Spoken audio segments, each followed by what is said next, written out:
میرا شوہر اور میری بہن کی بہت دوستی تھی۔ میرا شوہر ہر وقت میری بہن کا نام لے رکھتا اور نام لیتے ہوئے تھکتا نہیں تھا۔ میری بہن بھی کہتی تھی کہ میرے بہنوئی دنیا کے سب سے بہترین بہنوئی ہیں۔ ایک دن میری بہن کی میرے شوہر کو کال آئی تو میرے شوہر کے چہرے کا رنگ اڑ گیا اور وہ فوراً نکل گئے۔ میں بھی ان کا پیچھا کرتی کرتی اپنے بہن کے گھر پہنچ گئی۔ جب دروازہ کھول کے دیکھا تو میرے اوسان خطا ہو گئے۔ میرا شوہر میری بہن کے ساتھ، میری خالہ کا بیٹا ذیشان جسے میں نے بچپن میں دیکھا تھا، اس کے بعد نہیں دیکھا۔ اچانک سے وہ میری خالہ سمیت ہمارے شہر میں شفٹ ہو گئے۔ اس سے پہلے کہ وہ دوسرے شہر میں رہتے تھے، ہم سب اپنی زندگیوں میں اس قدر مصروف ہو گئے تھے کہ بچپن کے بعد کبھی نہ ان کا آنا جانا ہمارے گھر ہوا، نہ ہمارا آنا جانا ان کے گھر ہوا، کیونکہ شہر دور تھا۔ لیکن خالو کی موت کے بعد ان کو اس شہر میں ڈپریشن ہو گیا، جس کی وجہ سے انہوں نے وہ شہر چھوڑنے کا فیصلہ کیا اور ہمارے گھر آ کر رہنے لگے۔ انہوں نے اپنا گھر یہاں پر لیا اور ہم ان سے ملنے ان کے گھر چلے گئے۔ یہ میرے لیے پہلی بار تھا جب میں نے اتنے سالوں بعد اپنے کزن ذیشان کو دیکھا، اور میں اس شخص کو دیکھتی رہ گئی کیونکہ وہ تھا ہی اس قدر شاندار شخصیت کا مالک کہ میں اسے نظر نہیں ہٹا پا رہی تھی۔ لیکن وہ میری طرف کم دیکھ رہا تھا اور میری چھوٹی بہن جس کا نام اریبہ تھا اس کی طرف زیادہ مائل ہو رہا تھا، اور میں وجہ اچھے طریقے سے جانتی تھی کیونکہ اریبہ بے حد خوبصورت تھی۔ بدصورت تو میں بھی نہیں تھی، میری شکل بھی کافی اچھی تھی، لیکن میں اریبہ کی جیسی چلبلی نہیں تھی۔ میری طبیعت سنجیدہ قسم کی تھی۔ اس کے برعکس اریبہ بہت زیادہ بولتی تھی، خوش مزاج لڑکی تھی، ہر وقت ہنستی رہتی تھی، اور میرا مزاج تھوڑا سا الگ تھا۔ ذیشان نے یہاں پر اپنا بزنس شروع کیا اور میں پہلے سے جاب کر رہی تھی۔ اریبہ مجھ سے 2 سال چھوٹی تھی۔ گھر واپس آ کر میری امی نے کہا کہ ذیشان بہت اچھا لڑکا ہے، اب وہ اپنے پاؤں پر کھڑا ہو گیا ہے، کتنا اچھا ہو جو تمہارا رشتہ اس کے ساتھ ہو جائے۔ امی کی بات سن کر میں نے کہا، امی آپ کی بات تو بالکل ٹھیک ہے، لیکن مجھے نہیں لگتا کہ ذیشان مجھ سے شادی کرے گا، کیونکہ آج میں نے دیکھ لیا کہ اس کا جھکاؤ مجھ سے زیادہ اریبہ کی طرف تھا۔ لوگوں کو اریبہ جیسی شوخ اور چنچل لڑکیاں اچھی لگتی ہیں، اور میں تو بہت ہی بورنگ شخصیت کی مالک ہوں، اپنے کام سے کام رکھتی ہوں۔ لیکن جب ذیشان کو پتہ چلا کہ میں بہت ہی بڑی کمپنی میں جاب کر رہی ہوں تو وہ بہت متاثر ہوا اور فوراً سے میری طرف مکمل طور پر متوجہ ہو گیا۔ اس نے میری بہت تعریف کی، کہا کہ تم جیسی محنتی لڑکیاں بہت کم ہوتی ہیں، میں تم سے بہت متاثر ہوا ہوں کہ تم نے اتنی کم عمری میں اتنی کامیابی حاصل کر لی ہے۔ ایسا کہنے کے بعد وہ پھر سے اریبہ کی طرف متوجہ ہو گیا۔ میری امی نے کہا کہ ایسا مت سوچو، وہ تمہارا ہم عمر ہے اور تمہاری شادی اس سے ہو جائے تو بہتر ہے۔ اریبہ کے لیے میں کوئی اور رشتہ ڈھونڈ لوں گی۔ امی نے کہا کہ وہ خالہ سے بات کریں گی۔ مجھے 100% یقین تھا کہ اگر ذیشان کو مجھ میں اور اریبہ میں سے کسی ایک کا انتخاب کرنا ہوا تو یقیناً اریبہ کا ہی انتخاب کرے گا، کیونکہ میرے مطابق اس کو اریبہ کا شوخ مزاج بہت زیادہ بھا گیا تھا۔ لیکن مجھے حیرانگی تب ہوئی جب ذیشان نے اپنی والدہ اور میری امی کے سامنے اریبہ کا نہیں بلکہ میرا نام لے لیا، اور اس نے کہا کہ وہ مجھ سے شادی کرنا چاہتا ہے۔ یہ خبر سن کر میں صرف حیران ہی نہیں ہوئی تھی بلکہ دل ہی دل میں بہت زیادہ خوش بھی ہو گئی تھی کہ اس نے میرا انتخاب کیا تھا، ورنہ مجھے تو لگ رہا تھا کہ وہ اریبہ سے متاثر ہے۔ لیکن وہ میری خام خیالی تھی، وہ حقیقی معنوں میں مجھ سے متاثر ہو گیا تھا، میری کامیابی سے متاثر تھا۔ اریبہ کی تو صرف اسے باتیں اچھی لگ رہی تھیں۔ ہمارے ساتھ چٹ منگنی پٹ بیاہ والا معاملہ ہو گیا۔ امی اور خالہ دونوں بہنیں تھیں، بیچ میں کوئی رکاوٹ نہیں تھی۔ امی اور خالہ نے کہا کہ جتنی جلدی یہ نیک کام ہو جائے اتنا ہی اچھا ہے، اور 1 مہینے کے اندر اندر میں ذیشان کی دلہن بن کر اس کے گھر میں آ گئی۔ لیکن میں نے محسوس کیا کہ اریبہ کا موڈ کچھ ٹھیک نہیں تھا۔ اس کی اداسی کو دیکھ کر میرے دل کو کچھ ہوا، شاید وہ بھی ذیشان کے سپنے دیکھنے لگی تھی۔ اگر مجھے پتا ہوتا کہ میری بہن کو اس میں دلچسپی ہے تو میں انکار کر دیتی، لیکن اب تو بہت دیر ہو چکی تھی۔ میں نے شادی میں دیکھا کہ اریبہ دور کھڑی ہوئی ہے اور ذیشان اس کے ساتھ کھڑا ہے، اور ایسا محسوس ہو رہا تھا کہ اریبہ ناراض سی تھی اور ذیشان اسے منانے کی کوشش کر رہا ہے۔ مجھے ایسا لگا کہ جوتا چھپائی کی رسم کے پیسے شاید اسے کم ملے ہیں، جس کی وجہ سے وہ ناراض ہے۔ اس وقت میں نے دھیان نہیں دیا، لیکن اب نہ جانے کیوں مجھے یہ بات پریشان کر رہی تھی۔ میں اس معاملے میں سوچ رہی تھی کہ ذیشان کمرے میں داخل ہوئے۔ انہیں دیکھ کر میں ساری بات بھول گئی۔ ذیشان نے میری بہت تعریف کی اور کہا کہ وہ شادی سے بہت خوش ہیں، میں انہیں بہت پسند آئی تھی۔ لیکن مجھے یہ سب نہیں پتا کیوں عجیب لگ رہا تھا، کیونکہ اس سے پہلے تو پسندیدگی والی کوئی بات نہیں تھی۔ لیکن مجھے یہ سب پتہ نہیں کیوں کچھ عجیب سا لگ رہا تھا، کیونکہ اس سے پہلے تو پسندیدگی والی کوئی بات نہیں جو میں نے محسوس کی ہو، اور اچانک سے ان کا میرا نام لینا اور اچانک سے مجھ سے شادی کرنا، مجھے کچھ سمجھ نہیں آ رہا تھا۔ پتہ نہیں کیوں مجھے ایسا محسوس ہو رہا تھا کہ وہ شادی اریبہ سے کرنا چاہتے تھے، لیکن مجبوری میں مجھ سے کی ہے۔ لیکن ایسی کوئی مجبوری بظاہر نظر تو نہیں آ رہی تھی۔ آخر ایسی کیا بات ہو سکتی تھی کہ اریبہ کو پسند کرنے کے باوجود انہوں نے مجھ سے شادی کرنے کا فیصلہ کیا؟ میں کافی دن تک تو انہی باتوں کو سوچتی رہی، پھر سب کچھ نارمل ہو گیا۔ میں اپنے گھر میں مصروف ہو گئی اور میں بہت خوش تھی۔ اریبہ میرے گھر تقریباً روزانہ آتی تھی اور روزانہ ذیشان سے بہت ساری باتیں کرتی تھی، اور ذیشان بھی خوش دلی سے استقبال کرتے تھے۔ ان کو اس طرح سے خوش دیکھ کر مجھے محسوس ہوا کہ شاید میں کچھ غلط سوچ رہی ہوں۔ ذیشان شاید اریبہ کو چھوٹی بہنوں کی طرح سمجھ رہے تھے اور اسی طرح سے ٹریٹ کر رہے تھے۔ میں بلا وجہ ہی بات کو الگ رنگ دے رہی تھی دل ہی دل میں، لیکن اب میری غلط فہمی دور ہو چکی تھی۔ کچھ دنوں سے مجھے لگ رہا تھا کہ اریبہ مجھ سے ناراض ہے، اب اس کا موڈ بھی مجھ پر صحیح ہو گیا تھا۔ وہ کہتی تھی کہ ذیشان دنیا کے سب سے اچھے بہنوئی ہیں۔ پھر اچانک سے یوں ہوا کہ ہماری والدہ کا انتقال ہو گیا اور میری بہن اکیلی رہ گئی۔ لیکن کافی عرصہ ہمارے رنج و غم میں گزر گیا۔ لیکن صحیح کہتے ہیں کہ وقت بہت بڑا مرہم ہوتا ہے، اور ہمیں بھی خدا نے صبر دے دیا تھا۔ لیکن سارا مسئلہ یہ تھا کہ اب اس گھر میں اریبہ اکیلی رہ گئی تھی۔ میں نے اسے بہت کہا کہ میرے ساتھ آ کر رہو اور اس گھر کو ہم کرائے پہ دے دیتے ہیں، یہ گھر بھی تو ہم تمہاری خالہ کا ہے۔ لیکن وہ کہہ رہی تھی کہ اس گھر سے میری امی کی یادیں جڑی ہوئی ہیں، میں کبھی بھی اس گھر کو چھوڑ کر کہیں نہیں جاؤں گی۔ میں نے اسے کہا کہ تمہاری شادی ہو گئی تو تمہیں اس گھر کو چھوڑ کر جانا ہوگا۔ تو اس نے کہا نہیں، میں اپنے شوہر سمیت اسی گھر میں رہوں گی، اس گھر کو چھوڑ کر نہیں جاؤں گی۔ میں سمجھ گئی تھی کہ وہ جذباتی ہو رہی ہے، میں نے اس کو اس کے حال پر چھوڑ دیا۔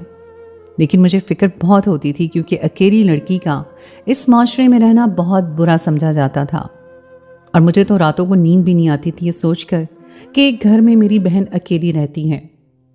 میں نے اسے کہا کہ کوئی بھی مسئلہ ہو تو مجھے فون کر کے بلا لینا، لیکن میں پریگننٹ ہو گئی تو پھر اس کے پاس میرا آنا جانا نہ ہو سکا۔ اس لیے چھوٹا سے چھوٹا مسئلہ بھی ہوتا تو ذیشان کو وہ فون کر دیتی اور ذیشان بھاگ کر اس کے پاس جاتا۔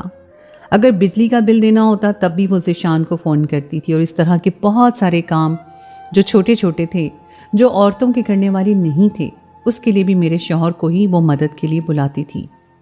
میں نے اپنے شوہر سے کہا کہ اریبہ کو یہاں لے آئیں، اس کا اکیلے گھر میں رہنا ٹھیک نہیں ہے۔ تو میرے شوہر نے کہا کہ جب وہ یہاں نہیں آنا چاہتی اور اپنے گھر میں رہنا چاہتی ہے تو تم کیوں ایک بات کے پیچھے پڑ گئی ہو؟ اپنے شوہر کی یہ بات مجھے بہت عجیب لگی تھی۔ وہ ایک اس معاشرے میں پلنے والے مرد تھے، وہ اچھی طرح سے میری بات سمجھ رہے تھے کہ میں کیا کہنا چاہ رہی ہوں۔ لیکن اکیلی لڑکی کا گھر میں رہنا صحیح نہیں ہے۔ بجائے اس کے کہ وہ میرا ساتھ دیتے، مجھے کہہ رہے تھے کہ میں اس قصے کو ختم کر دوں۔ میری چھٹی حص بیدار ہو چکی تھی، مجھے کسی انہونی کا احساس ہو رہا تھا، کیونکہ مجھے پہلے ہی شک تھا کہ اریبہ اور ذیشان کے مابین کچھ چل رہا ہے۔ اریبہ جب بھی فون کرتی تو ذیشان اس کے پاس چلا جاتا۔ کہیں ایسا تو نہیں کہ اس گھر میں ان دونوں کو اچھی طرح سے خلوت میسر تھی؟ اسی لیے نہ اریبہ یہاں آنا چاہتی تھی اور نہ ہی ذیشان اسے یہاں لانا چاہتے تھے۔ وہاں پر دونوں بے خوف ہو کر ملاقات کر سکتے تھے۔ ایسی باتیں سوچ سوچ کر میرا سر پھٹا جا رہا تھا۔ میں ان پر شک نہیں کرنا چاہتی تھی، لیکن حالات مجھے ایسا سوچنے پر مجبور کر رہے تھے۔ میری خالہ کو بھی اریبہ کا اکیلے گھر میں رہنا بالکل بھی اچھا نہیں لگ رہا تھا۔ وہ مجھ سے بار بار کہہ رہی تھی کہ یا تو اریبہ کی شادی کر دو یا پھر اسے یہاں لے آؤ۔ آخر میں بھی تو اس کی خالہ ہوں، ایسی بھی کون سی ضد ہے اس لڑکی کی؟ میں جانتی ہوں کہ وہ دکھ میں ہے اور اپنے گھر میں اپنی ماں کی یادوں کی وجہ سے رہنا چاہتی ہے، لیکن زمانے کا بھی تو ایک خوف ہوتا ہے۔ آج کل کے حالات ایسے نہیں ہیں کہ ایک اکیلی لڑکی اکیلے گھر میں رہ سکے۔ میں نے خالہ سے کہا کہ میں نے تو اسے بہت سمجھایا ہے، لیکن وہ ضد پر اڑی ہوئی ہے۔ تو میری خالہ نے کہا کہ مجھے اس طرح کی ضدی اور ہٹ دھرم لڑکیاں بالکل بھی پسند نہیں ہیں، اس لیے میں نے اپنے بیٹے کے لیے تمہیں پسند کیا تھا کہ تمہاری طبیعت بہت سوبر ہے۔